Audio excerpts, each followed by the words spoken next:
Boa tarde. Cá estamos novamente em direto com a delegação de Vila Nova de Famalicão da Ordem dos Advogados. Boa tarde a todos. Hoje vamos realizar uma conferência subordinada ao tema as alterações introduzidas pela Lei 9 de 2022, de 11 de janeiro, que veio introduzir, lei esta que veio introduzir portanto, diversas alterações designadamente a vários diplomas, designadamente para aquilo que hoje vamos aqui abordar, ao Código de Insolvência e Recuperação de Empresas, também ao Código de Sociedades Comerciais, Código do Registro Comercial e a legislação conexa. Mas hoje vamos debruçar-nos sobre o tema mais do Código de Insolvência e Recuperação de Empresas, porque temos com grande honra hoje connosco, que aceitou o nosso convite, a nossa distinta colega, a doutora Dalila Lopes, que é advogada e administradora, que nos vai brindar com os conhecimentos e vasta experiência que tem nestas áreas. Esta conferência vai ter uma duração de 1 hora, a que seguirá depois um espaço para que os colegas participantes possam colocar dúvidas, trocar impressões para aquilo que convidamos através do nosso bate-papo ou question and answers, colocarem as questões que depois no final nós vamos recolhendo todas as questões que forem colocadas e quer eu, quer a doutora Miriam Soares no final depois faremos chegar à doutora Lopes essas mesmas questões. Portanto, damos as boas-vindas a todos os colegas, todos os participantes inscritos e começamos por agradecer, em nome da delegação de Vila Nova de Famalicão, da Ordem dos Advogados, à doutora Dalila Lopes o facto de se ter disponibilizado, o tempo que sabemos tão precioso para todos nós, mas a doutora Dalila é uma advogada e administradora judiciária que tem imenso trabalho, anda sempre muito ocupada, portanto, para nós é uma honra não só os conhecimentos que tem, mas também uma gratidão imensa ter-nos disponibilizado o seu tempo, doutora Dalila. Muito obrigada, em nome da delegação. E, entretanto, faço uma breve apresentação da doutora Dalila. A doutora Dalila, como dizia, é advogada, licenciou-se em Direito pela Universidade de Coimbra, tendo concluído o curso no ramo das Ciências Jurídico-Económicas no ano de 1991. Depois é pós-graduada em Direito das Empresas no IDET, em Coimbra também, no ano 2003.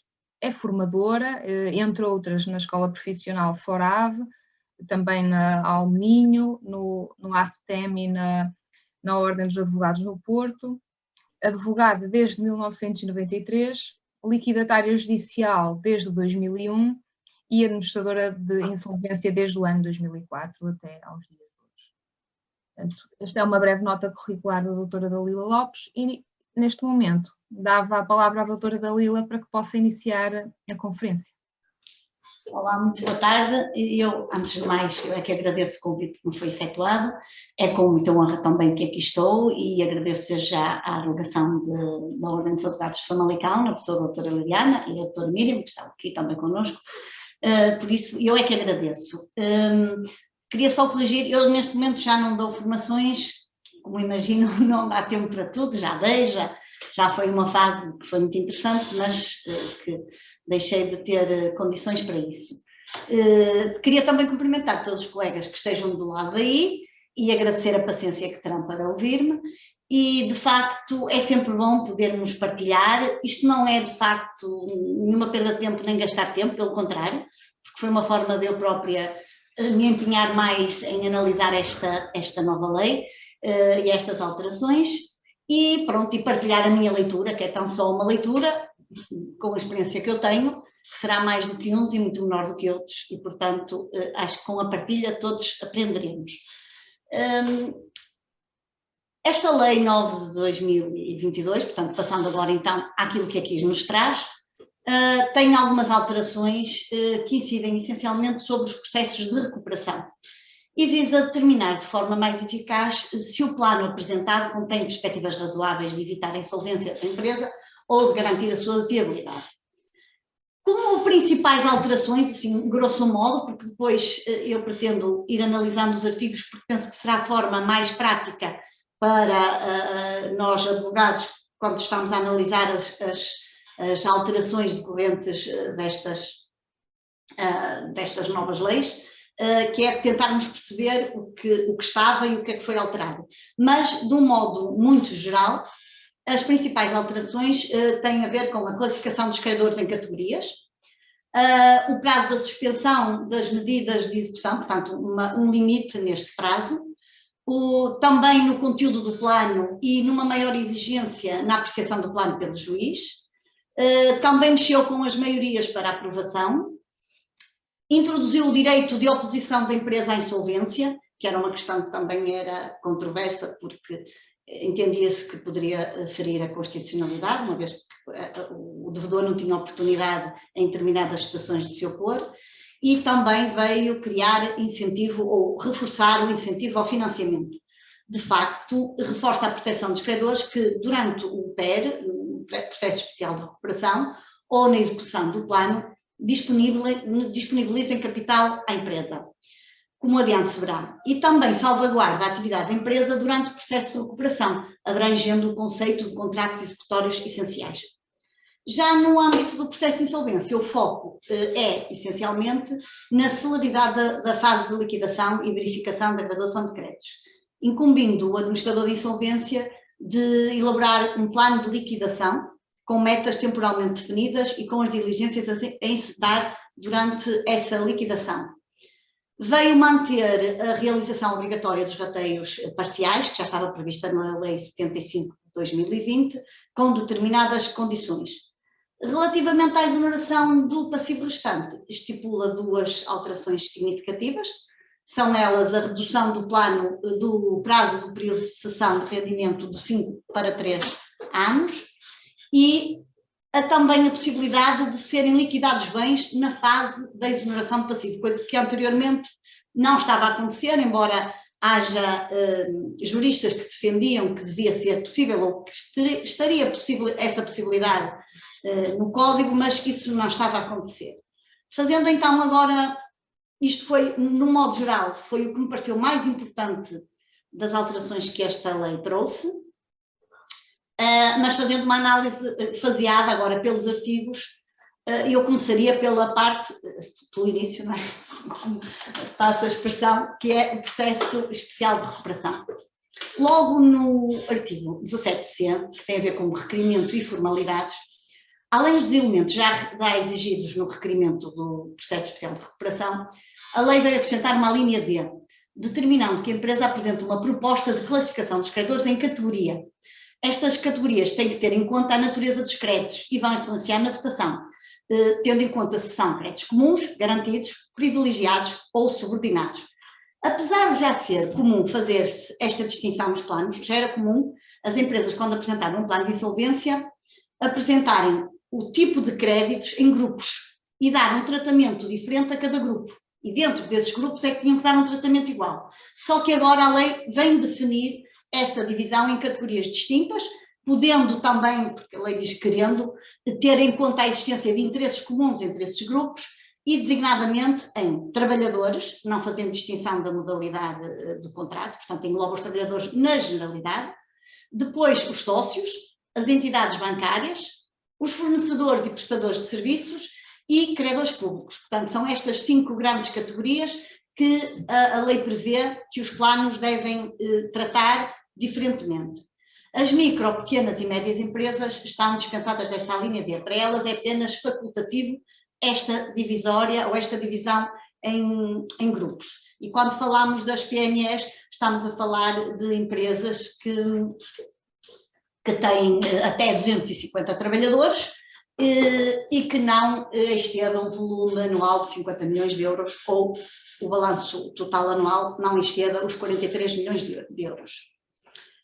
A remuneração do administrador judicial provisório é definida pelo juiz e é suportada pela empresa. No entanto, o Código vem dizer aqui uma coisa que já acontecia, não em todos os tribunais, mas em alguns, que define agora que se não pagarem serão dívidas sobre a insolvência. Isto agora é a minha costela também como administradora de insolvência.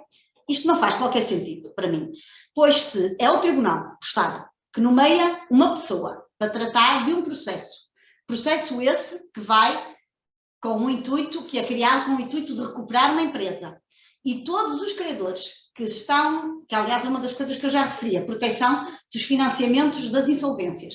Se esses credores são protegidos, alguns deles, por exemplo, fornecimento de bens e serviços, até são considerados dívidas da massa, e os outros têm privilégios creditórios, porque é que o administrador da insolvência, que é nomeado pelo Tribunal, tem despesas, há pouco tempo, e falo de experiência pessoal, paguei 300 e tal euros só de correio para aquelas comunicações para emitir o parecer sobre a situação ou não da insolvência da empresa, porque é que essa há de ser dívida sobre a insolvência. Ou seja, é muito provável que se a empresa for para uma insolvência, o administrador não seja ressarcido das despesas nem dos honorários que lhe foram fixados.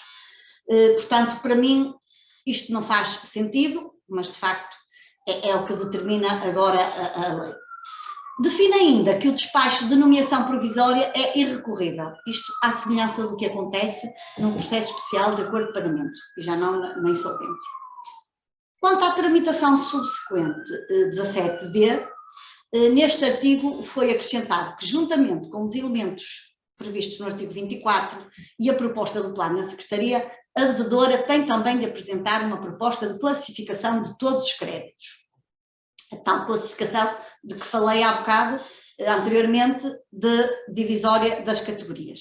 Mantém os 20 dias para a reclamação dos créditos, mas determina que devem especificar todas as características dos créditos, designadamente, coisa que antes não acontecia especificamente assim, mas agora diz exatamente o que é que quais são os elementos que devem estar incluídos na relação de créditos. Tem que dizer a proveniência, data de vencimento, montante de capital e de juros, as condições suspensivas ou resolutivas, a natureza, saber se é comum, subordinado, privilegiado ou garantido, e nestes casos, identificando os bens, atenção que estamos a falar dos bens que façam parte da massa, é frequente, ou pelo menos de vez em quando acontece, que alguns credores venham reclamar créditos e invoquem que esses créditos, ou aleguem que esses créditos são garantidos, e de facto os créditos não são garantidos para efeitos do processo de insolvência. Porque se o bem não é apreendido para a massa, o crédito não pode ser garantido. Pode estar garantido por um bem, mas essa garantia é alheia ao processo de insolvência. Deve ainda indicar as eventuais garantias pessoais com a identificação dos garantes e as taxas de juros moratórios aplicáveis. Portanto, isto faz todo sentido, que sejam rigorosos nas informações a acrescentar ou a incluir nas reclamações, uma vez que o administrador judicial provisório tem um prazo muito curto. De facto, tem 5 dias, não úteis, 5 dias seguidos, para apresentar a lista provisória, indicando a classificação dos créditos de acordo com a proposta da empresa, nos termos da linha D do número 3 do 17C, de que falamos. Portanto, presumo que o administrador judicial provisório não tem que fazer uma análise dessa classificação, porque aqui diz que tem que indicar de acordo com a proposta da empresa. Mantém também um prazo de 5 dias úteis, agora úteis, não dias seguidos, para as impugnações, mas especifica os fundamentos. Tem que ser por indevida inclusão ou exclusão de créditos, a incorreção do montante, da qualificação ou da classificação, e se considerarem que está errada, devem apresentar uma alternativa a essa classificação. Portanto, quem não concordar com a forma como a empresa apresentou a divisão dos credores, tem que apresentar uma alternativa. O juiz, por sua vez, tem também os 5 dias úteis, que já tinha também, para decidir sobre os créditos e formação da categoria dos créditos. O juiz pode, por si, depois então, determinar a alteração dessa formação, se entender que essa divisão não refletiu o universo dos credores da empresa ou não tem interesses comuns suficientes. Os restantes itens mantêm-se quanto a este ponto.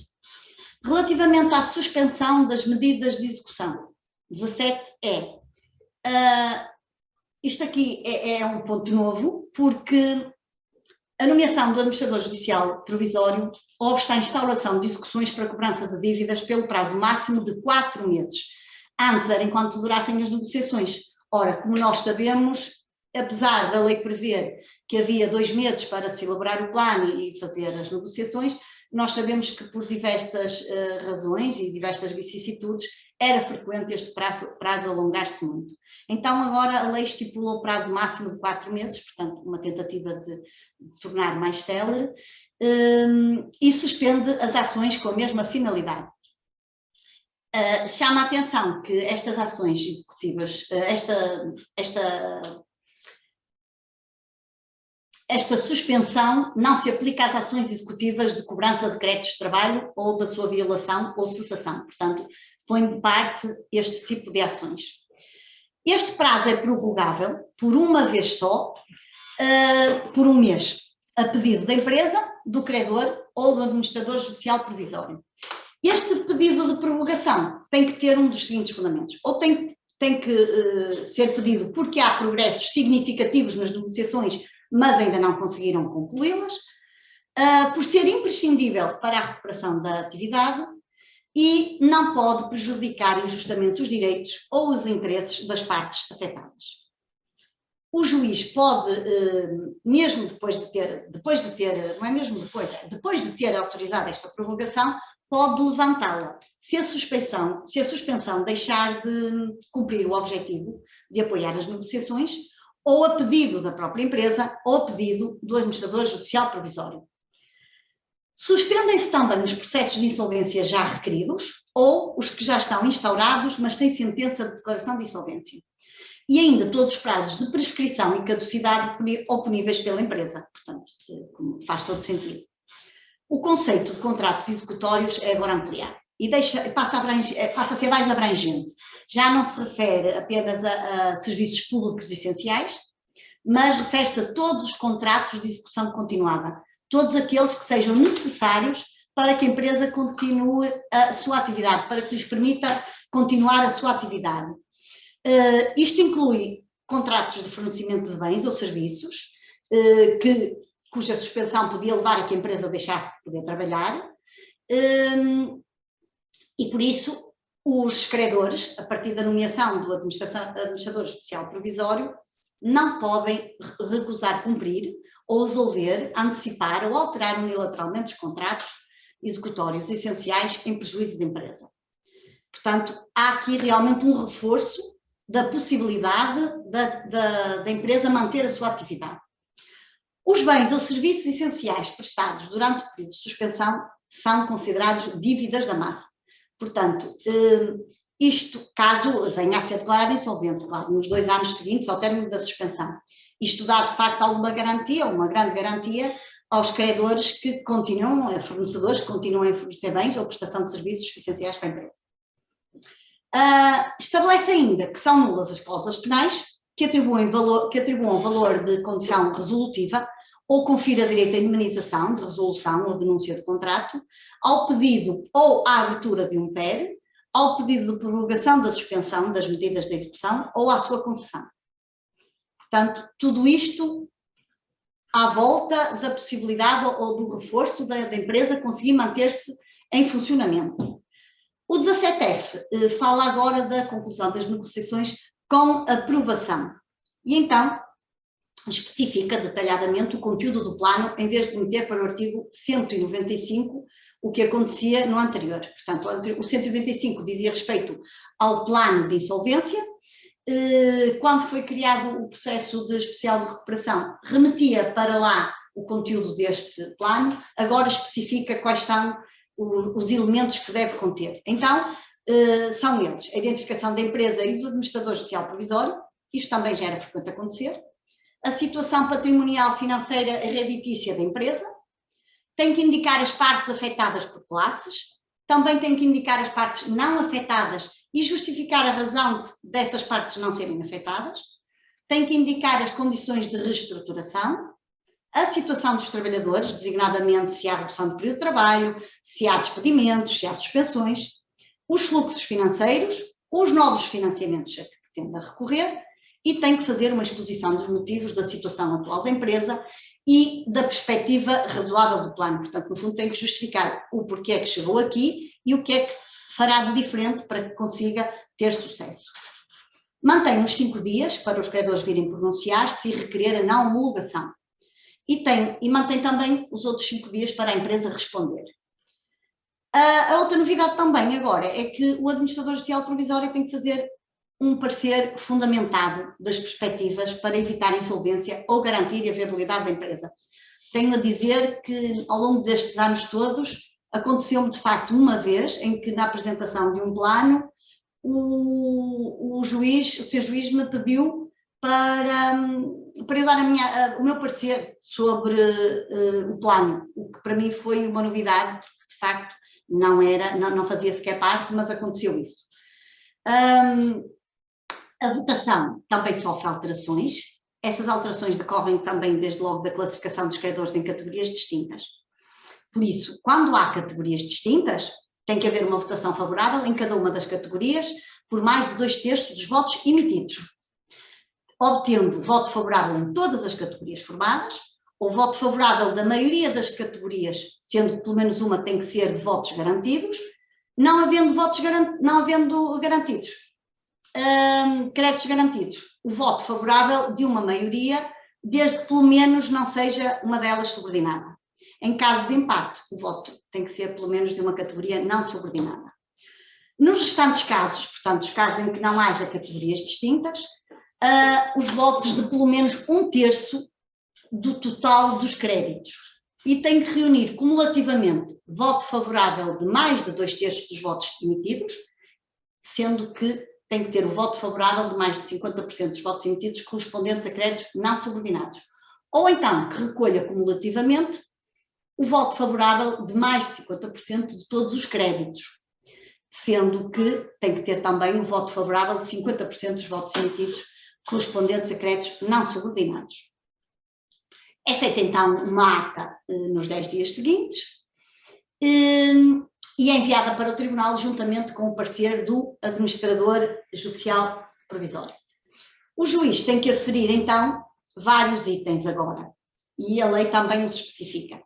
Tem que confirmar se o plano foi aprovado e confirmar aquelas votações acima, se os credores das categorias distintas são tratados de forma igual e proporcional aos seus créditos, se as categorias dos votos que são discordantes dos credores afetados recebem tratamento pelo menos tão favorável como o de outros da mesma categoria e mesmo grau, e mais favorável do que de grau inferior, que nenhuma categoria de credores recebe ou conserva mais do que a totalidade dos seus créditos, se a situação dos credores é mais favorável com o plano do que no cenário da liquidação da empresa, se os novos financiamentos a existirem não prejudicam injustamente os interesses dos credores. Portanto, aqui o Tribunal tem, de facto, um trabalho acrescido.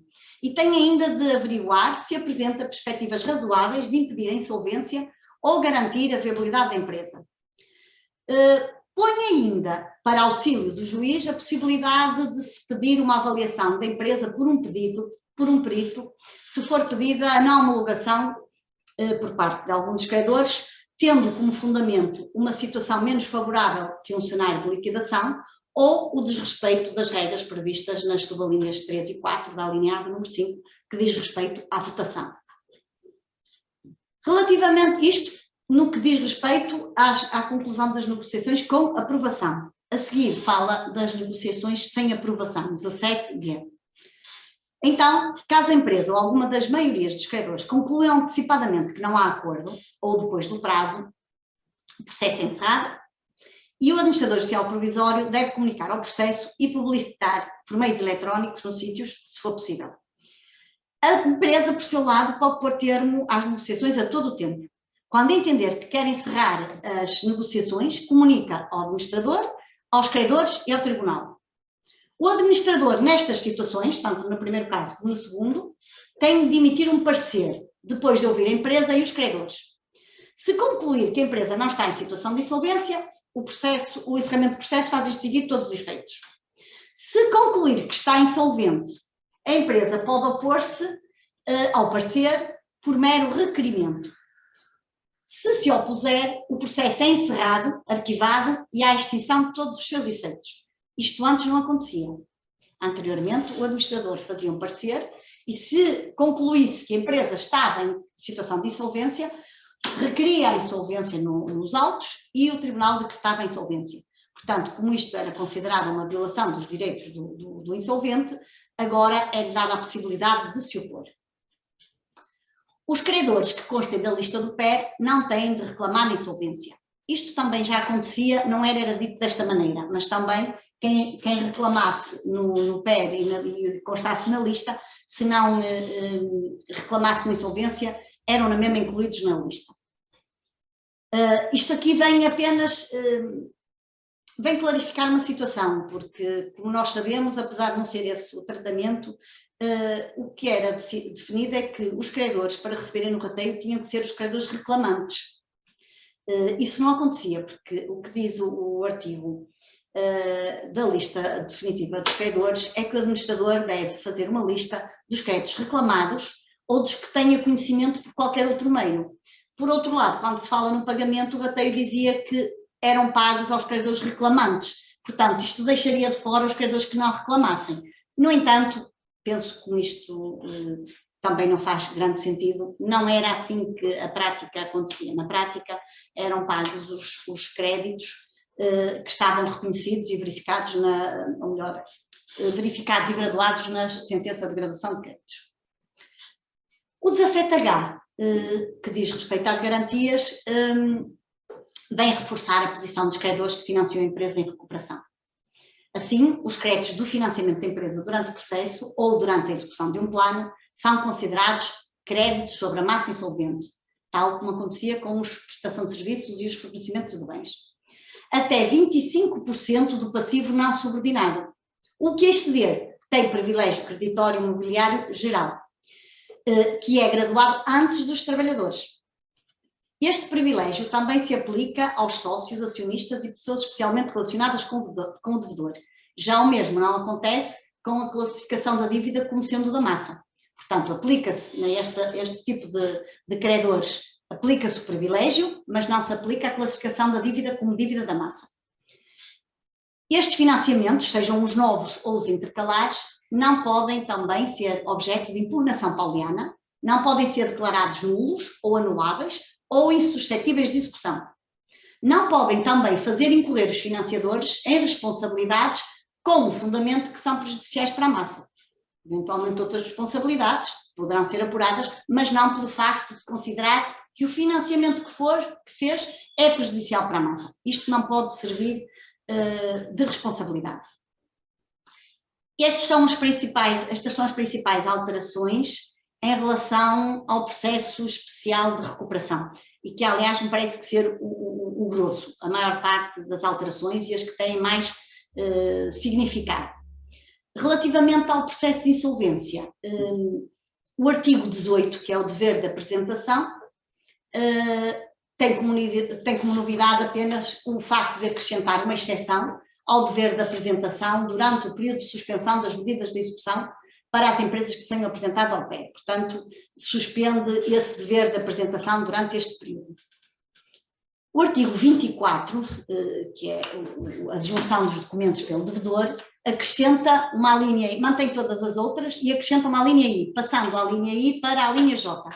E então, a devedora tem agora de identificar as sociedades comerciais com as quais esteja em relação de domínio ou de grupo, ou as que sejam associadas. E se for o caso, tem que identificar também os processos em que seja requerida ou declarada insolvente. Portanto, é uma linha que é acrescentada aos elementos que já tinha que conter. Relativamente à publicidade e registro, o artigo 38 apenas define que até agora a insolvência era registada no registro predial, na conservatória do registro predial, agora é alargado para o registro comercial e automóvel. É a única referência que temos a fazer aqui. No que respeita à massa insolvente e aos intervenientes no processo, esta lei faz aqui um aditamento no 47A que se refere aos créditos compensatórios. Então define-se que as indemnizações aos trabalhadores pela cessação do contrato de trabalho efetuada pelo administrador judicial provisório não, desculpem, pelo administrador de insolvência, não um especial provisório, pelo administrador de insolvência, são considerados créditos sobre insolvência. Isto é importante porque já houve muita discussão, muita tinta se gastou acerca disto. E já houve, inclusive, situações, ou pelo menos uma situação, em que o Tribunal veio a entender que o administrador de insolvência era responsável por essa dívida, por ter despedido os trabalhadores, o que é uma injustiça, no meu entender. Por causa disso, e quem trabalha comigo já sabia o que é que eu pensava sobre isto, e por causa disso eu nunca fiz nenhum despedimento de trabalhadores durante um período de insolvência. O que fazia sim, quando fosse a situação de haver essas condições, era um encerramento antecipado da atividade da empresa. E ao fazermos o encerramento do estabelecimento comercial, a lei determina que caducam os contratos de trabalho. E, portanto, a partir daí os trabalhadores, sim, como havia caducidade dos seus contratos, podiam recorrer ao Fundo de Garantia Salarial e ao Fundo de Desemprego e reclamar, etc, etc. Relativamente aos créditos subordinados, no artigo 48, altera apenas a palavra aquisição de créditos pela constituição de créditos. Portanto, há uma alteração de uma terminologia, mas que me parece-me bem, parece-me correto. O artigo 49, nas pessoas especialmente relacionadas com o devedor, altera a expressão são havidos como especialmente relacionados por são exclusivamente considerados. Portanto, esclarece desta forma que é uma indicação taxativa das pessoas especialmente relacionadas com o devedor. Portanto, se houvesse dúvidas sobre se isto era taxativo ou meramente exemplificativo, ou se podia ser aplicado por analogia, isto veio agora explicar que, de facto, é taxativo. Define ainda no número 4, que não se considera, isto também é novo, que não se considera para efeitos deste artigo administrador de facto o credor privilegiado ou garantido que indique para a administração do devedor uma pessoa singular, desde que essa pessoa não tenha poderes para dispor por si só de património.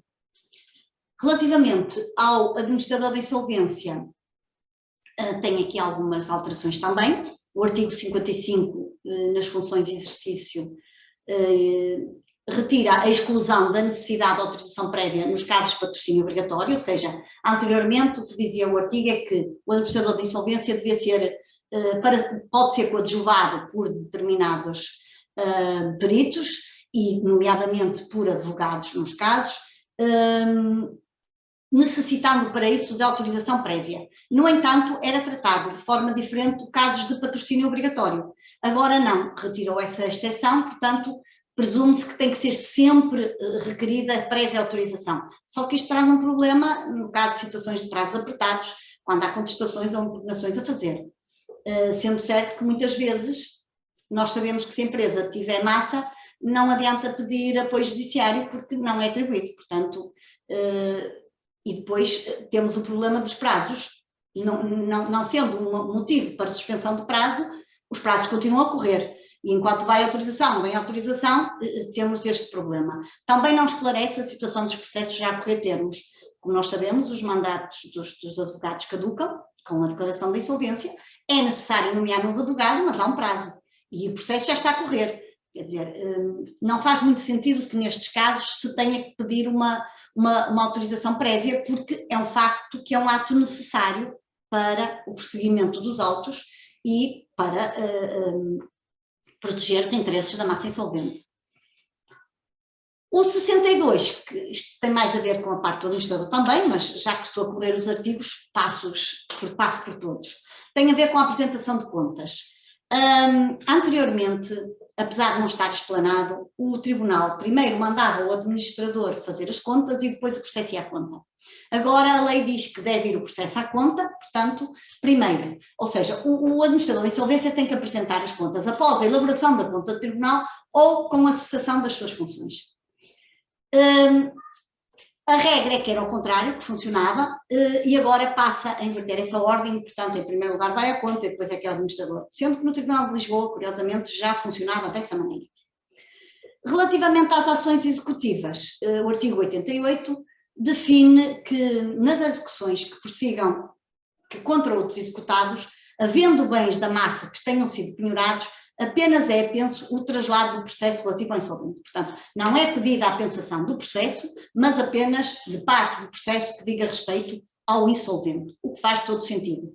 E também só faz sentido havendo bens da massa que tenham sido penhorados e por causa, eventualmente, da garantia dos credores, porque estes bens, não obstante estarem penhorados no processo de execução, são apreendidos com a massa, como sabemos, se sobrepõe às penhoras efetuadas nos processos executivos. Relativamente à verificação de créditos, acrescenta nos elementos a incluir na reclamação de créditos a identificação do NIB ou um equivalente. Isto é importante porque, de facto, às vezes temos ordens de pagamento do rateio e não conseguimos fazê-lo porque as entidades não nos enviam os NIBs atempadamente. Relativamente à liquidação, a grande novidade é o plano de liquidação. Penso que isto também é uma tentativa de tornar mais célere o processo, obrigar o administrador a apresentar um plano e estipulando um plano com datas, com procedimentos, obrigá-lo a cumprir isso e ir dando conta ao tribunal do que vai fazendo. Portanto, o administrador tem que apresentar no prazo de 10 dias esse plano de liquidação, a contar da data da realização da Assembleia, da apreciação do relatório.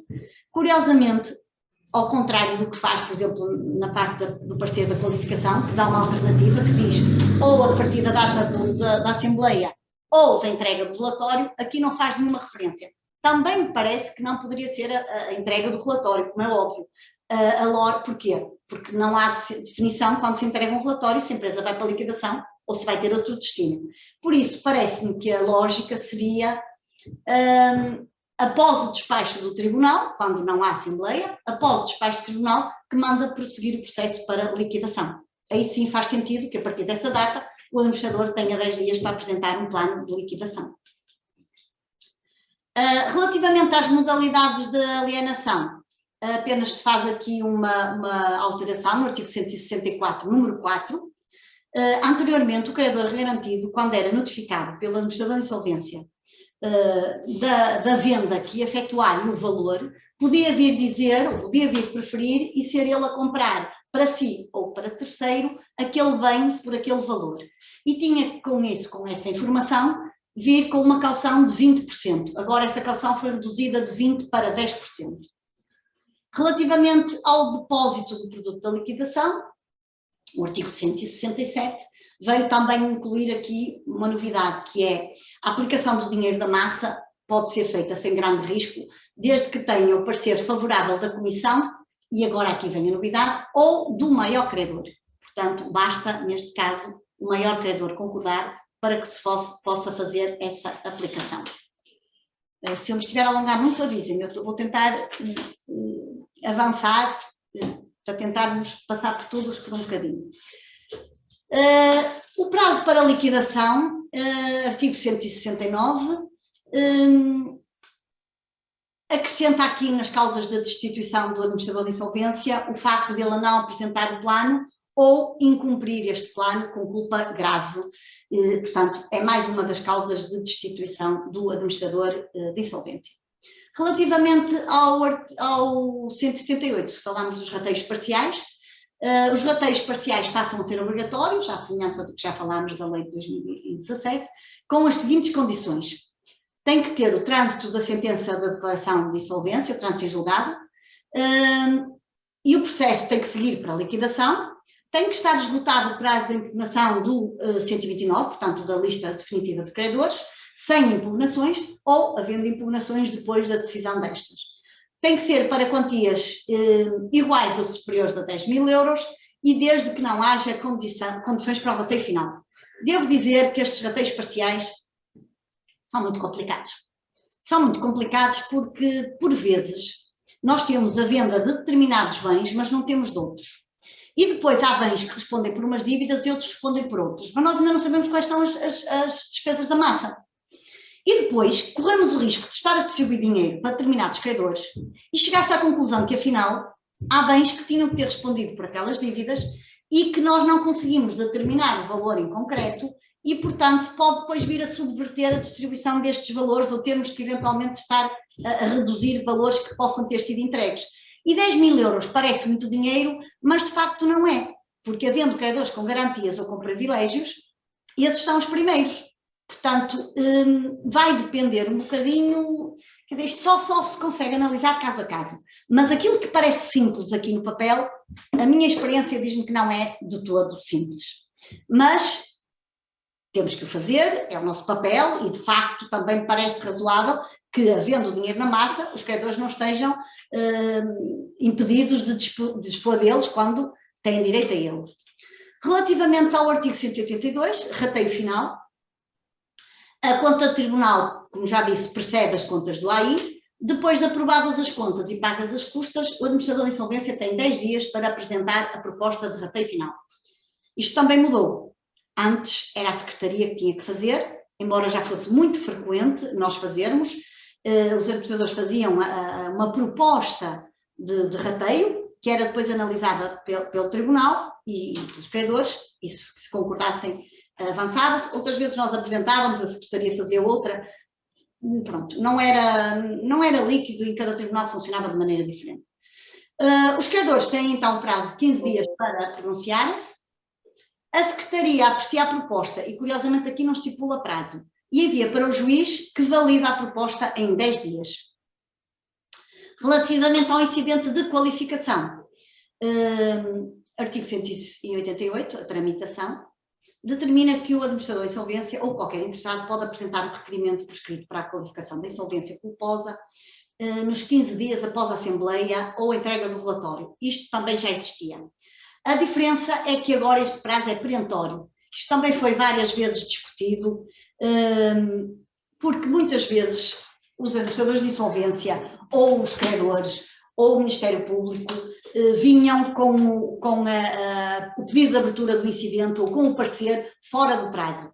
E como não estava especificado ou clarificado que este prazo era perentório, ia-se protelando e aceitando que isso acontecesse. Desta forma vai esclarecer e vai pôr aquele prazo como um limite, e é um prazo perentório, portanto não é passível de ser alterado ou não ser cumprido. Há, no entanto, uma possibilidade de prorrogação. Essa prorrogação pode ser pedida por 6 meses após a Assembleia. Esta decisão do juiz sobre esta prorrogação não tem recurso, tal como o despacho que declara aberto o incidente, nenhum deles é passível de recurso, e com uma característica, só se pode pedir esta prorrogação do prazo de 6 meses se justificar que é necessário obter elementos que ainda não é possível obter e que vai demorar esse tempo da prorrogação que se pede.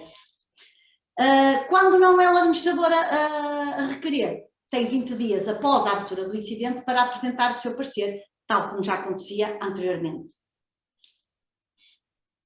No artigo 189, que diz respeito à sentença de qualificação, vem apenas uma alteração da linha E, em que condena os afetados a indemnizar os credores do devedor até ao máximo dos créditos não satisfeitos. E então utiliza a expressão considerando as forças dos respectivos patrimónios, quando antes dizia até às forças dos respectivos patrimónios, sendo a responsabilidade solidária entre os afetados.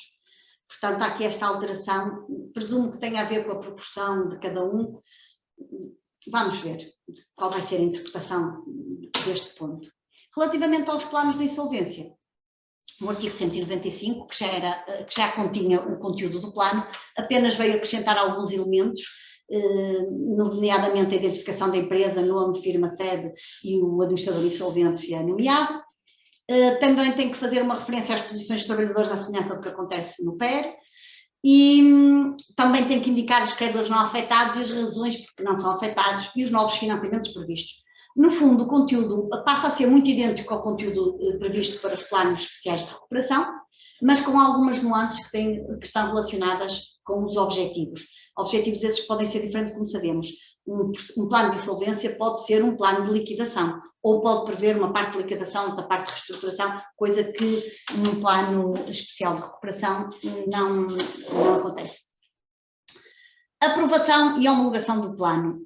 O 212, relativamente ao quórum, mantém um terço dos créditos com direito a voto, mas altera o quórum constitutivo, não é? Mantém-se, mas o quórum deliberativo altera. dos 2 terços que falava só para os 50% da totalidade dos votos emitidos.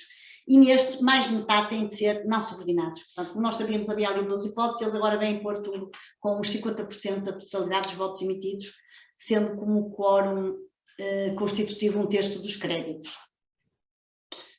217, efeitos gerais, acrescenta a expressão designadamente que votem favoravelmente o plano, ou seja, especifica que as providências previstas no plano não afetam os créditos que os credores tenham, mesmo que votem favoravelmente o plano, contra os co-devedores ou terceiros garantes.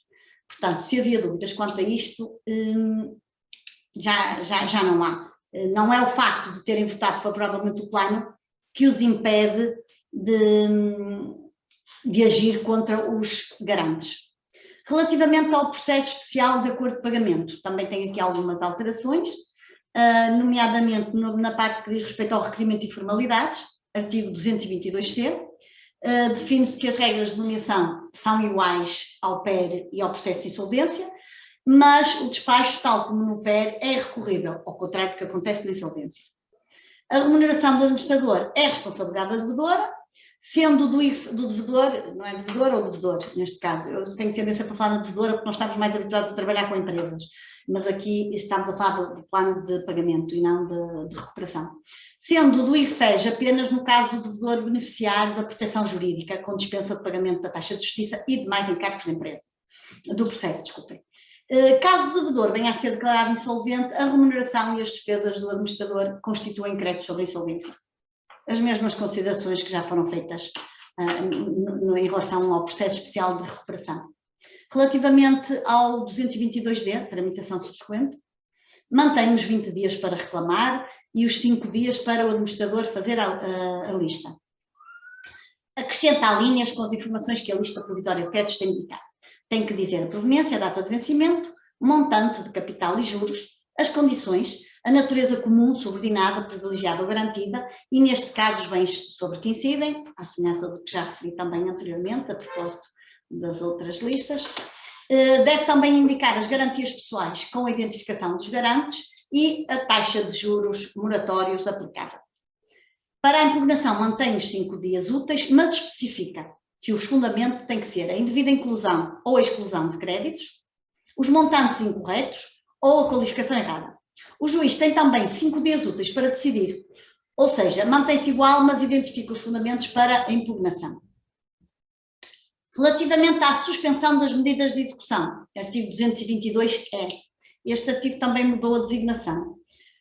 Altera o número 1, o recebimento do requerimento e nomeação do administrador judicial provisório obsta à instauração de ação executiva para cobrança de dívidas contra o devedor, antes não especificava executivas, dizia quaisquer ações, e suspende as ações executivas.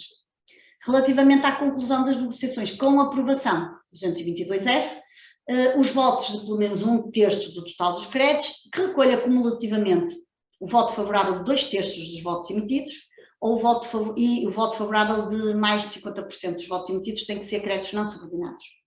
Ou recolha cumulativamente 50% de todos os créditos, sendo que 50% dos votos emitidos também não podem ser créditos subordinados. 226G é a conclusão negocial com aprovação.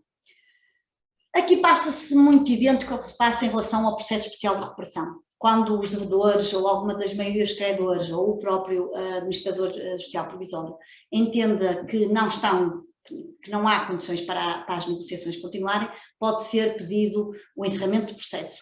Também, à semelhança do processo especial de recuperação, o devedor pode pôr fim a negociações a todo o tempo. Informa o tribunal, informa o administrador e os credores, por carta registada.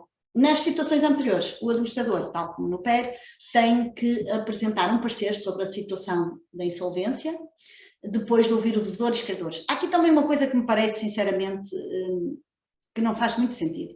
Quando nós ouvimos, nós, na qualidade de administrador, ouvimos a devedora, e o devedor ou a devedora diz que está em situação de insolvência, não faz grande sentido estar a consultar os credores. E isto implica custos para a massa que se calhar seriam desnecessários. De qualquer maneira, tem que ser feito, porque é o que a lei menciona, mas eu, por mim, diz uma experiência que não faz muito sentido. Mas isto é apenas a minha visão, a minha modesta visão. Se o administrador concluir pela insolvência, o devedor é notificado para deduzir a oposição em 5 dias. E também, tal como anteriormente no processo especial de recuperação, por mero requerimento. Mas aqui é também notificado para apresentar, se quiser, um plano de pagamentos ou um pedido de exoneração. A mera oposição deste devedor faz encerrar o processo. Caso não se oponha, o juiz tem 3 dias úteis para declarar a insolvência. Relativamente à homologação do acordo extrajudicial de pagamento, não há grandes novidades, portanto o artigo 222 e 222J não tem grandes novidades. O encerramento do processo 230 acrescenta apenas uma linha, a linha F, que também determina que o processo encerra após o encerramento da liquidação, quando não haja rateio final pelo facto da massa insolvente ter-se esgotado com as dívidas da própria massa. No que respeita à exoneração do passivo restante, o artigo 235 a 39 apenas altera a sua composição, porque, como nós sabemos, a grande alteração que aqui existe é passar o prazo de 5 anos de período de exoneração para 3. E, portanto, os artigos estão todos adequados a esta nova realidade. O artigo 241, funções do fiduciário, este artigo define a distribuição dos valores entregues pelo devedor e acrescenta que são distribuídos pelos credores com créditos verificados e graduados em sentença. Ora, isto já se fazia, isto apenas veio realçar ou clarificar a situação.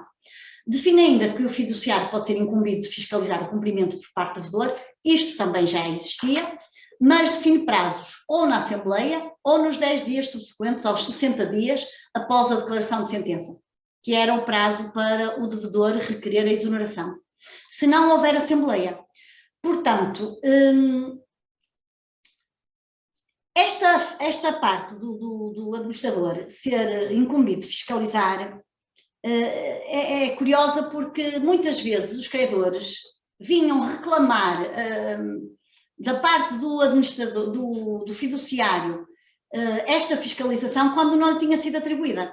E vinham exigir determinados comportamentos, e o tribunal também. Havia tribunais que, inclusive, diziam que tínhamos que ser proativos e nós é que tínhamos que ir à procura das informações e verificar se o insolvente cumpria, e esqueciam-se que isso não faz parte das funções do fiduciário, a não ser que lhe sejam atribuídas.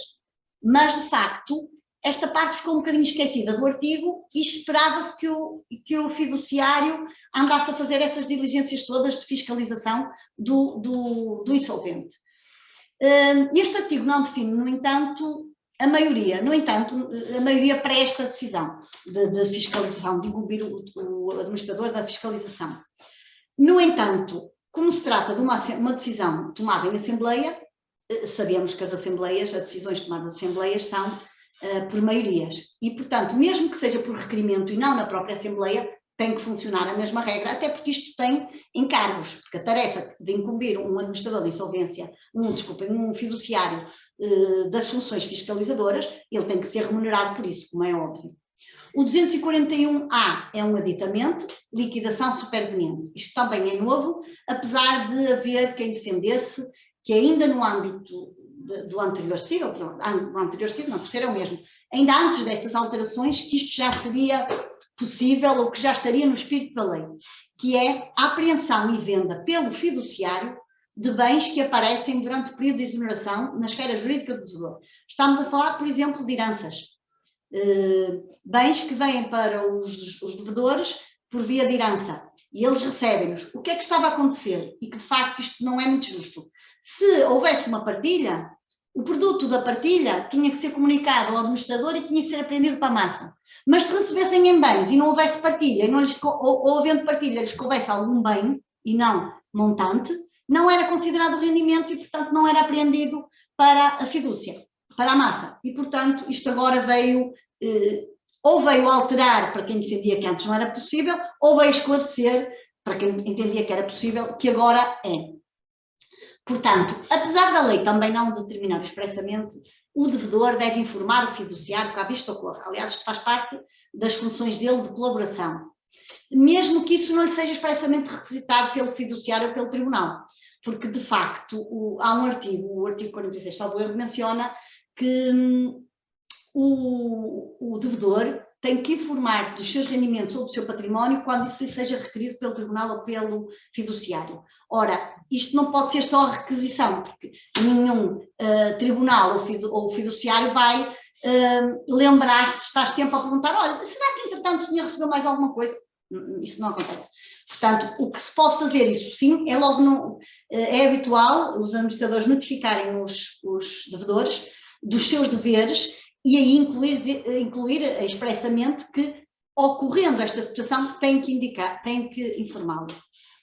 De referir também que os novos credores das dívidas pós-solvência, pós-insolvência, portanto, nós quando falamos da distribuição e das dívidas estamos a falar sempre tudo pré-insolvência, mas pode acontecer de haver dívidas pós-insolvência. Estes credores, estes novos credores, concorrem com os credores anteriores nestes bens. Portanto, o património novo pode ser afetado pela apreensão do fiduciário, mas também pela penhora dos credores pós-insolvência. Portanto, porque senão tornava-se também uma situação injusta, porque estes credores, se são dívidas que ocorrem depois, ficavam inibidos de vir requerê-la. Há também o aditamento do artigo 242-A, a prorrogação do período de cessão. Portanto, como eu disse, o período de cessão passa para 3 anos, no entanto, pode ser prorrogado até o máximo de 3 anos e uma vez só. Quando é que isto acontece? Quando o devedor tiver violado alguma das obrigações impostas pelo 239. Quem pode requerer? O devedor, o credor, o administrador de insolvência, se ainda houver, como sabemos agora, o processo de exoneração pode iniciar quando ainda está a correr a liquidação, ou o fiduciário. Perguntamos-nos qual é o interesse do devedor. O interesse do devedor em pedir esta prorrogação é no sentido de, se não conseguiu cumprir e vê-se na iminência de ser recusada a exoneração do passivo restante, tem esta possibilidade de pedir ao tribunal para aumentar o prazo, continuar a cumprir os seus deveres, mas tentar recuperar ou colmatar o que não cumpriu anteriormente. É a única situação em que eu vejo que haja interesse para o devedor. Pode também ser pedido por qualquer credor, como disse, ou pelo administrador de insolvência ou pelo fiduciário. Este requerimento tem que ser feito nos 6 meses seguintes a ter ou poder ter tido conhecimento dos fundamentos. Ou seja, o credor que tenha conhecimento de algum destes incumprimentos tem que requerê-lo ao tribunal no prazo de 6 meses. Não ficou prevista a situação dos factos continuados, mas pronto, presume-se que tenha um tratamento idêntico ao que será noutras situações e que seja a parte final do facto. A entrega de quantias insignificantes também não deve ser considerada para efeitos de recusa da exoneração do passivo. O 243 da cessação antecipada da exoneração reduz o prazo para requerer esta cessação de 1 ano para 6 meses do conhecimento ou possibilidade de conhecimento dos factos. Este conhecimento não pode ser oficioso. O juiz só pode agir a solicitação de algum credor ou do administrador, ou do fiduciário, ou do administrador de insolvência, se ainda tiverem funções. E também do fiduciário, se tiver funções de fiscalização. Coisa que não é também normalmente respeitada, isto é, não só há fiduciários a vir dar esta informação ou requerer ao tribunal quando não tem esse poder, porque não tem funções de fiscalização, como é frequente os próprios juízes virem perguntar ao administrador se está a cumprir ou não e para se pronunciarem nesse sentido quando não deviam fazê-lo porque não têm funções de fiscalização. Portanto, o juiz aqui tem que se limitar à iniciativa de uma daquelas partes. O seu poder de autonomia de inquisição fica esgotado na primeira parte, que é no deferimento ou indeferimento liminar do processo. Relativamente à decisão final da exoneração, é apenas a referência à prorrogação do prazo, na lei, não tem nada de diferente, tem que incluir isto porque é uma realidade nova, e também vem a ditar, e agora sim é a última parte, o último artigo, o 248-A, que diz respeito ao valor da causa. Os recursos, no âmbito do incidente da exoneração, têm o valor do passivo a exonerar. Portanto, esta foi a minha modesta leitura, foi a leitura que eu fiz destas alterações. Tentei resumir, ser breve e tentar ser o mais útil possível, também vendo-me do lado da advogada e não só, e pronto, nesta ambivalência. Também é importante referir que esta lei se aplica imediatamente aos processos pendentes, portanto entrará pelas minhas contas a 11 de abril, não é? E em relação aos PERs, apenas se aplicam aos processos instaurados após a entrada em vigor, com exceção à referência da conclusão dos processos sem aprovação do plano.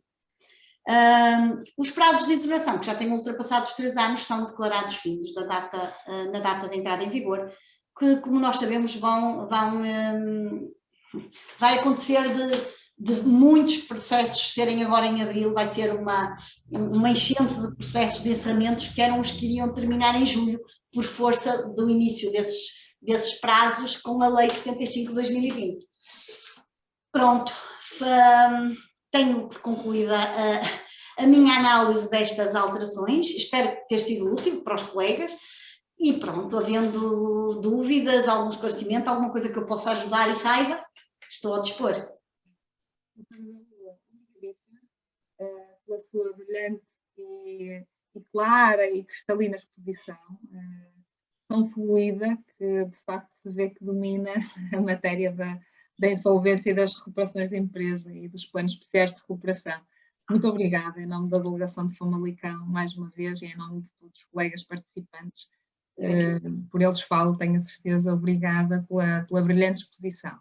E sem dúvida que nos fez aqui um aporte. Eu ainda não tinha muito consciência de todas as alterações introduzidas, tinha visto só uma ou outra, o tempo não chega para tudo, e de facto dá para nós apreendermos aqui com mais facilidade, no fundo fez-nos os tópicos, o trabalho de casa, o que é muito bom, ajuda sempre, nos liberta do trabalho depois de estudo e análise, mas claro, é sempre uma ajuda, Bem-haja, muito obrigada. Obrigada. Agora temos de facto aqui algumas questões. A uma delas, a doutora acabou mesmo de responder, que era a questão os processos que tivessem, se a questão dos 3 anos para a exoneração se aplicava aos processos pendentes, que era a doutora Paula Pereira que colocava a questão, a doutora acabou de a responder. Depois temos aqui uma questão do doutor Ivo Brandão, que pergunta se com a nomeação do administrador judicial provisório também são suspensas as execuções para a entrega de coisa certa. A lei aqui não especifica, só fala todas as ações executivas. Portanto, tem lógica, no meu entender, que abrangesse. No entanto, confesso que ainda não consegui estudar o suficiente para perceber qual foi a intenção do legislador, porque a lei aqui só menciona, de facto, os processos executivos. Também não tenho experiência nesse campo, porque nunca tive nenhuma situação em que isso ocorresse e em que eu tivesse que andar a procurar ou a fazer uma pesquisa de jurisprudência nesse sentido. Penso que tem lógica que obste, porque isso pode ser um dos motivos que impeça a elaboração, no caso de uma empresa, não é? No caso de um processo especial de recuperação, ou que impeça o devedor de apresentar um plano, conseguindo, por exemplo, manter esses bens. No entanto, confesso que não posso dar uma resposta fundamentada, porque não foi algo que eu ainda tivesse debruçado ou que tivesse estudado, e que nem nunca me deparei durante a minha experiência. Obrigada. Peço desculpa por não poder responder mais claramente, mas isso implicaria outro tipo de estudo que ainda não fiz. Depois temos aqui uma questão da doutora Raquel Campelo de Sousa, que penso que a doutora também já terá respondido, mas vai reforçar. Um insolvente com 4 anos de exoneração e sem falhas apontadas, no dia 11/4 fica de imediato em condições de obter a exoneração? Eu penso que sim. O que diz a lei é que de imediato conclui o período de exoneração. Resta-me saber, que ainda não sei qual é a interpretação do tribunal, qual vai ser, em relação àquele período que decorre desde o último relatório até ao prazo em que até este prazo de 11 de abril, se é ou não devido o relatório desse período, ou se o facto de já ter concluído aqueles 3 anos e ter cumprido durante estes 3 anos, se já são condições para a exoneração. Parece-me que deveria ser esse o caso, para ser justo, mas ainda não sei se vai ser a interpretação feita nesse sentido. Porque, como sabem, nós temos opiniões mas as nossas opiniões não são as que mandam. Eu aqui há uns tempos lembro-me de, numa conversa com um senhor juiz, que ela me disse assim, eu às vezes fico surpreendida com alguns colegas, como administrador, que me fazem algumas perguntas, e eu pergunto assim, será que eles não sabem? Ao que eu lhe disse, olha, doutora, eu vou lhe dizer uma coisa, eu muitas das perguntas que lhe faço eu sei, ou melhor, eu tenho uma resposta, mas não é a minha resposta que interessa. E, portanto, isto é a minha opinião, mas eu não posso dizer, não sei qual vai ser a leitura dos tribunais em relação a isto. Entre cada tribunal e em diferentes magistrados podemos ter opiniões diferentes. Exatamente. Habituados a isso. Mas eu entendo que sim, que deveria ter, pelo que leio da lei, sim. Mas isso é a minha modesta opinião. Eu partilho. Depois a doutora Raquel Sousa coloca uma outra questão, que é a seguinte. Quando existem bens que não foram apreendidos para a massa, por lapso, podem ser objeto de liquidação adicional após o encerramento do processo? Apesar da lei só mencionar, neste caso da liquidação adicional, o que diz o artigo 46 é que fazem parte da massa todos os bens, agora não sei qual,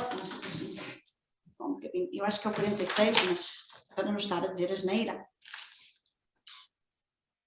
Não, sim, é o 46. Abrange todo o património do devedor à data da declaração de insolvência, bem como os bens e direitos que ele adquira na pendência do processo. Portanto, ainda que aquele bem não tenha sido adquirido, eu entendo que é passível de ser, desculpa, adquirido não tenha sido apreendido, é passível de ser apreendido e liquidado. Isto é a minha opinião. Muito bem. Agora, temos aqui outra questão da doutora Magda Pinto. A nova lei aplica-se ao PER ainda não homologado e publicado ontem nos sítios? Não homologado? E publicado ontem nos sítios? Um PER não homologado é aquele... como é um PER não homologado, significa que foi concluído com a votação com a votação favorável, certo? Ou não sei, pois é que eu não sei se estamos a falar da não homologação de um PER porque não foi aprovado ou porque foi aprovado mas não foi homologado. Porque o que aqui diz é que, em relação aos PERs, apenas se aplicam os processos instaurados após a entrada em vigor, que é o 17C, 17E, 17C a 17F, 17E e o 18, que é o da declaração de insolvência. Portanto, se estiver dentro destas, dos processos com aprovação do plano, é uma coisa. Se for conclusão do processo sem aprovação do plano, aplicam-se aos pendentes. Porque o que a lei diz, e aí também me ajudarão, é que em relação aos PERs, deixem-me ver com licença, apenas se aplica aos processos instaurados após... Tá?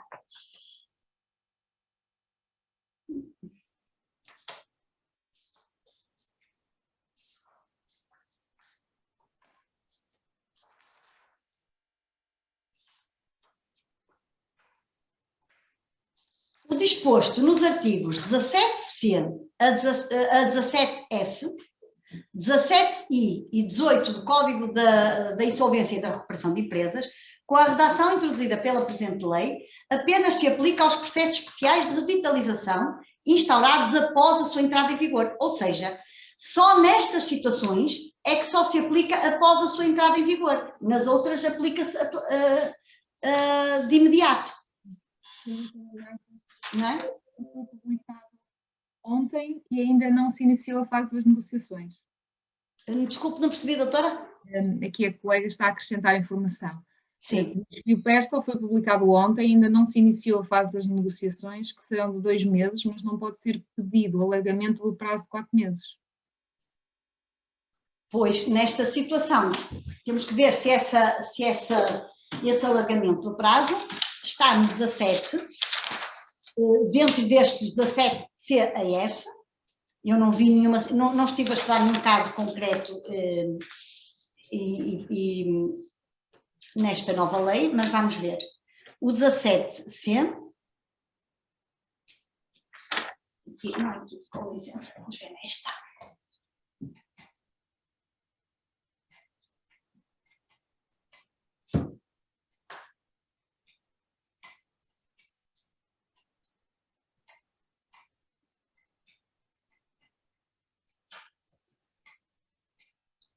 Aqui vai se encontra a lei, a parte que diz respeito à conclusão das negociações, porque essas negociações estão concluídas, certo? Do que eu percebi.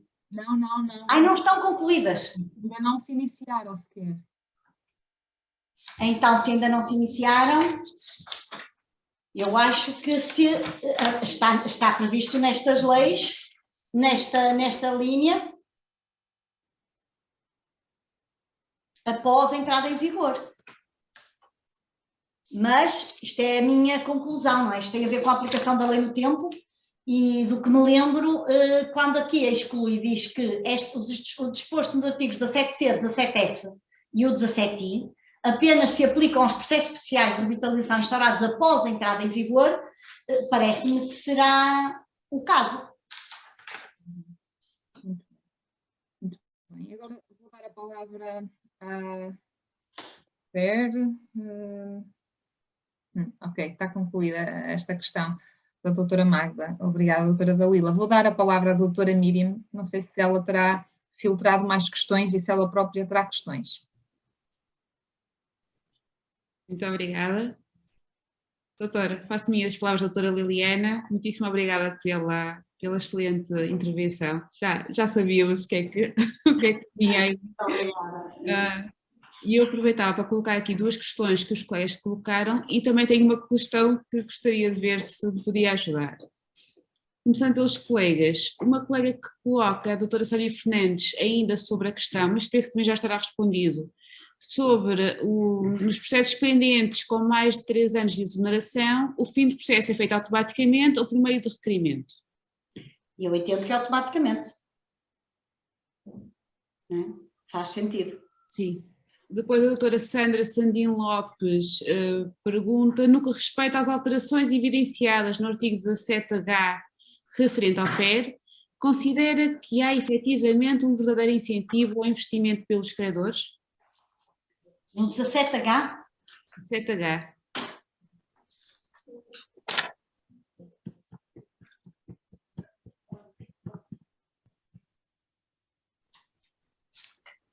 Ver onde é que está aqui o 17H. Sim, eu considero porque ao garantirem aos financiadores da empresa, ao garantirem que têm créditos sobre a massa insolvente, até 25% do passivo não subordinado, e que o que exceder isto passa a ter privilégio creditório imobiliário geral graduado antes dos trabalhadores, vem dar uma segurança acrescida a estes credores.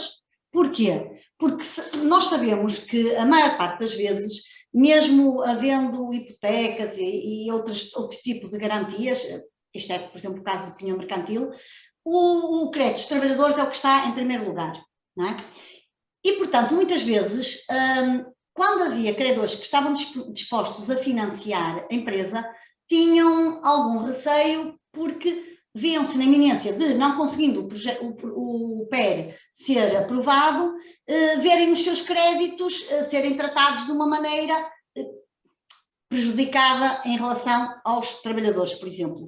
Aqui, ao dar-lhes um privilégio creditório que é graduado antes dos trabalhadores, acaba por reforçar a sua garantia, para além da parte do crédito sobre a massa insolvente. Portanto, que se sobrepõe a todos os créditos, porque sendo dívida da massa, o primeiro património vai para pagamento das dívidas da massa, como sabemos, e só depois é que vai para as restantes dívidas sobre a insolvência. Portanto, eu acho que isto, sim, reforça. Por outro lado, quando se diz que, quando há o perdão num plano, e se diz que isso não obsta que mesmo aqueles que votem favoravelmente vão contra os garantes, aí sim, nesses não como financiadores, mas como garantes da empresa, e esses é que vêm a sua posição muito abalada, porque dizem assim, bem, perdoam a empresa, mas depois podem vir sobre mim, aí abala em termos de garantia. Agora, em termos de financiamento do PER, ou no âmbito do PER, ou no custo da execução do plano, eu entendo que isto parece-me, a minha leitura é de que é vantajoso. Para além das outras questões de não poderem ser impugnadas, de não haver a possibilidade de responsabilidade para os financiadores, dizendo, isso prejudicou a massa. Essas situações parece-me que reforçam a posição dos financiadores. Okay. Muito obrigada. Doutora, e dos colegas penso que não haverá mais nenhuma questão, nem no bate-papo, nem no question. Não, aqui surgiu agora alguma questão. Sim, da doutora Alexandra Alves Barbosa. Quando deve ocorrer a votação no âmbito do PEAP, antes da junção aos autos?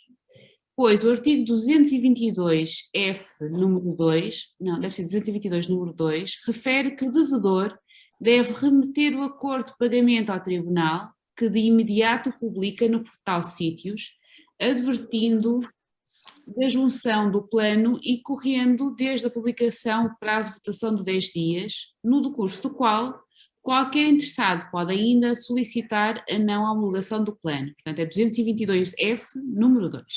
Só um bocadinho, deixe-me, por favor, chegar lá.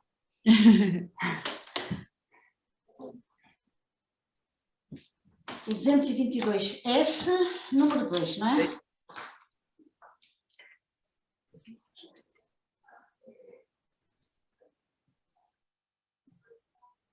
E qual era a dúvida? Portanto, eu sei que é sobre este número 2, mas a questão era qual sobre este número 2? Portanto, o número 2 refere que o devedor deve remeter o acordo de pagamento ao tribunal, que de imediato o publica no portal Sítios, advertindo da junção do plano e correndo desde a publicação prazo de votação de 10 dias. Sim. No decurso do qual qualquer interessado pode ainda solicitar a não homologação do plano. Mas eu não estou a perceber qual é a dúvida, desculpe, doutora. Eu vou agora ler aqui também. Quando é que deve ocorrer a votação no âmbito do PEAP? Antes da junção aos autos? Vamos ver. Quando se apresenta um plano, tem que se dar a conhecer esse plano. E depois, portanto, os credores têm que ter a possibilidade de ter conhecimento desse plano. É feita a votação. E já depois dessa votação, é que ele vai de novo, vai ser informado ao tribunal, é publicitado, e só depois dessa votação, sendo no sentido de aprovada, não é? Uma votação com aprovação, é que pode ser pedida a não homologação. Ou melhor, não é só depois, pelo menos só faz sentido que peçam a não homologação quando está aprovado. Se não estiver aprovado, já nem sequer se coloca a questão de vir pedir a homologação ou não. Uhum. Não sendo aprovado, necessariamente não é homologado, não é? Nem sequer se avança para a questão da homologação ou não. Certo. Penso que é isso, mas eu não sei se estou respondendo, eu não sei se percebi bem a pergunta. Eu vou pedir à doutora Alexandra para se pronunciar sobre se será esta a questão que ela estava a colocar. Acho que é assim. Ela agradece e diz que é exatamente essa a questão. Sim, não. Pronto, então, se não houver mais questões, ou enquanto não chegam outras questões, a minha prende-se com o seguinte: uma exoneração de passivo restante que foi concedida e a devedora pediu o pagamento em prestações do rendimento a ceder relativamente, ela está no 3º ano, iniciou agora o 3º ano, do rendimento a ceder em prestações durante 5 anos. Como é que fica a situação dela quando chegar o final do 3º ano? Por regra, os tribunais não aceitam a prorrogação, ou melhor, não aceitam o pagamento em prestações das quantias em falta quando isso ultrapassava o prazo dos 5 anos previstos anteriormente. Salvo raras exceções em que eu encontrei tribunais que aceitaram. Por regra, não, o comum era os tribunais dizerem que uma vez que ultrapassou os 5 anos, que é o prazo da sessão, não autorizo. Qual é também, teria aqui alguma lógica no sentido de, se ao fim de 5 anos era feito o deferimento do despacho, não é despacho preliminar, peço desculpa, se ao fim dos 5 anos era dado o despacho final da exoneração, se ele deixasse cumprir para a frente, o despacho já estava declarado. Sendo certo que há revogação de despacho no prazo de 1 ano, no caso de incumprimento de alguma dessas situações. Portanto, pelo menos nesse ano, havia sempre a garantia de que o devedor que não cumprisse ser-lhe retirada a exoneração. O que ultrapassasse esse ano, nós corríamos o risco de utilizarem isso como uma estratégia para não pagar, depois já tinham a declaração da exoneração final e já não precisavam de pagar o remanescente. No entanto, também há vozes discordantes sobre isso. Há quem entenda que devia ser possível fazer essa prorrogação. Com esta possibilidade da prorrogação, o que me parece é que, de facto, o devedor pode pedir essa prorrogação. Só que essa prorrogação não se vai limitar ao pagamento. Portanto, o que eu entendo é que esta prorrogação é a prorrogação do prazo de exoneração, não é a prorrogação do prazo de pagamento. Logo, se o credor, ao fim dos 3 anos, não conseguir pagar, vai pedir uma prorrogação, mas vai continuar adstrito aos deveres da exoneração de passivo. Sim. Portanto, parece-me que é este o sentido da lei. Certo. Portanto, Não sei até que ponto é ou não é vantajoso. Porque neste caso era de 5 anos. Portanto, o pagamento e prestações seria 5 anos. E ela viu o rendimento. Mas se neste caso está com 3 anos, como disse, ou está a chegar aos 3 anos, já não vai usar os 5 anos. Já vai conseguir diminuir para os 3 anos, certo? Sim, só que o pagamento o pagamento que já foi deferido, as prestações. Já foi deferido. Então, se já foi deferido. Que isso não pode ser alterado. Pois, como é que será? Ela vai na mesma, ao final dos 3 anos, vai ser concedida, vai encerrar o processo e ela mantém-se durante mais 2 anos a fazer o pagamento? Eu não estou a ver como é que o tribunal lhe possa agora vir dizer que já não autoriza o que autorizou antes. E, portanto, como o que diz a lei é que se aplica a regra dos 3 anos, deve aplicar-se a nova lei, ou seja, encurtar o prazo para os 3 anos e ela continuar a cumprir, sendo certo que sabe que pelo menos durante um ano está sujeita a que seja retirada, seja revogada a exoneração, não é? Certo. Mas, pronto, isto é assim a minha leitura no momento. Como todos nós sabemos, este tipo de questões normalmente leva-nos muito tempo a pensar, mas do que eu penso que seja o espírito da lei, não se trata de uma prorrogação de prazo de pagamento e, portanto, ela ao pedir uma prorrogação do prazo vai continuar não só nos 3 anos a estar sujeita às regras da exoneração, como no período seguinte. Não é? E agora temos também aqui a colega doutora Patrícia Fernandes Martins a perguntar: o insolvente que não foi exonerado o passivo restante e que nada pagou, sim, qual seria o prazo de exoneração? Mas não se ele não foi exonerado, não há prazo. Não. Ele não teve direito à exoneração, é isso? Não teve. Então não há prazo, nem sequer se aplica. É prejudicial isso, não é? Foi rejeitado liminarmente. Foi rejeitado liminarmente, não há qualquer prazo. O processo encerra ali depende se o processo ainda está a correr liquidação ou não. Não é? O processo encerra, quando encerrar também os outros trâmites, o encerramento, a liquidação, o rateio final, as contas, etc. Se for um caso de um processo que é encerrado nos termos de 232, por insuficiência da massa, encerra de imediato. Portanto, nem sequer se coloca esta questão em relação ao prazo. Agora, também nada obsta que esse insolvente faça um novo pedido de insolvência com pedido de exoneração. Certo. Nada, que é como quem diz, este caso, porque há outras questões eu já não há outras questões para além destas. Este caso em concreto, o facto de ele ter sido rejeitado, não significa que obste a que o peça de novo, porque nós não sabemos a razão porque ele não teve direito. Certo. Doutora, muito obrigada. Nada. E com isto já não há mais questões, penso que nem num bate-papo, só aqui alguns colegas a agradecer a conferência e a exposição. É que agradeço a paciência de me ouvirem. Não de todo. Doutora, peço desculpas, mas vi agora aqui alguma coisa no bate-papo. Sim, foi só uma colega a agradecer. A doutora Patrícia a agradecer. Nada. Doutora Liliana. Não havendo mais questões, doutora Miriam, doutora Dalila. Estou a ouvi-la muito mal, doutora Liliana. Está-me a ouvir mal? Não está a conseguir ouvir muito bem, não.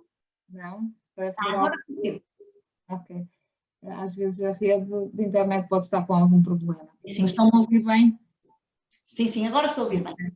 Pronto, não havendo mais questões, acho que estamos em condições de dar por encerrada esta brilhante exposição e conferência que a doutora Dalila nos É proporcionou. sempre muito generosa, doutora Liliana. Não, sou justa, sou justa. Não sou generosa, sou justa, acredito. É assim.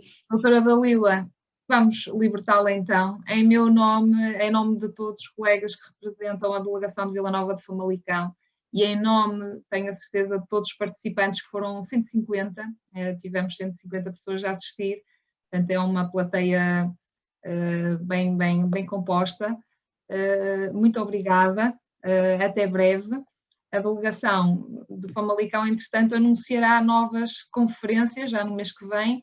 Vamos equacionar se continuaremos em formato Zoom, que é muito simpático, temos pessoas de longe, dos mais variados sítios do país a assistir, que é um privilégio nesse sentido, mas também com a evolução e o melhorar das condições pandémicas, já temos saudades de voltar ao presencial. Sim. Mas, entretanto, fazemos chegar os anúncios através da nossa agenda. É sempre um gosto poder contar com conferencistas da sua qualidade e que fazem com que também o trabalho da delegação possa ser melhor e que possamos contribuir para que todos os colegas se mantenham atualizados e informados naquilo que respeita às novidades que vão surgindo no dia a dia das nossas vidas profissionais. Doutora Dalila, bem-aja e boa noite a todos. Eu é que agradeço o convite, já disse, foi uma honra estar aqui, foi muito bom partilhar este bocadinho, confesso que gosto mais de partilhar quando estou na presença física das pessoas, porque há uma interação, há participação, de qualquer maneira nós temos que nos ir adaptando, não é? E é o que é possível e por isso, mais uma vez, obrigada, eu é que agradeço, portanto, obrigada é do meu lado. Muito obrigada. Uma boa tarde a todos, então.